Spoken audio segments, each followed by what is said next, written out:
What's up, guys? I wanted to show you a mace that I made. I am tentatively calling it the Stabby mace, and I'll show you why. I discovered this on accident. I didn't discover it. I discovered it for myself on accident because I had a 10-foot pike that I was working on. Here's the pike head. This is actually a hewing spear head from, I want to say like maybe Windlass online. I can't remember where I got this, but just Google hewing pike head. You'll see this thing. It's like 50 bucks. And then I had a buddy of mine weld this ring down here on the neck. The idea was so that I could use this as a sword on its own, or, you know, detach it from my pike and use it as a sword, or reattach it, put a pin through it and use it like a spear. So that's what I did. But at a certain point, I did not like the width of the pike. This is actually a section of it that's still attached to the head right here. I was doing some experiments with using this thing like this as sort of a two-handed weapon that's just like half handle.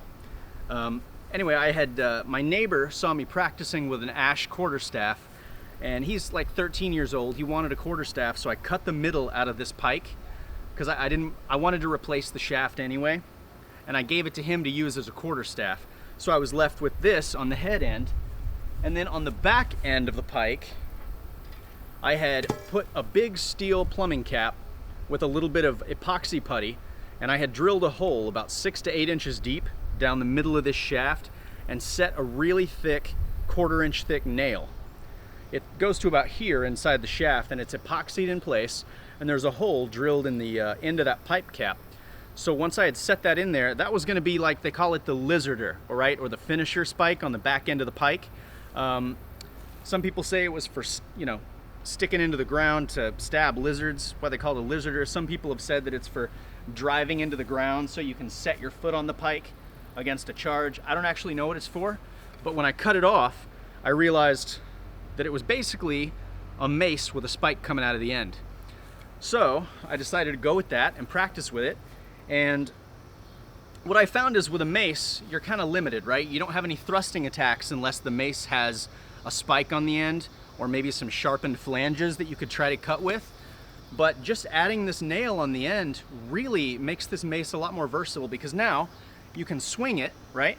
But you can also thrust with it. So you have a possible strike that is really long, right? You could maybe try to go around somebody's guard with it and get a stab in.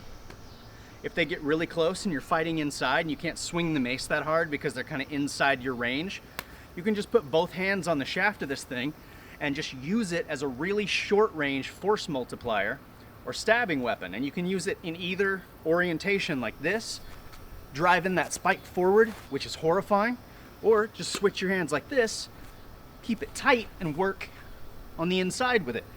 And I just really love this thing. The more I play with this mace, the more I like all the versatility that it offers.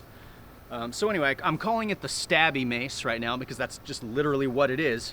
It's a mace that is stabby. So I recommend you guys try it out. Go make one. Like I said, all this is like, you know, 1.5 foot of an old quarterstaff with a pipe cap epoxied on the end and then cross pinned through with a nail. And then I basically hollowed out the core and then just boop, stuck the larger nail right down the middle and epoxied it in place. Super easy to do. But I'll try to do some test videos with this, see if we can maybe use that spike like a glass breaker, see if the spike is more effective than actually just hitting with the mace. Anyway, Stabby mace, it works. Try it out.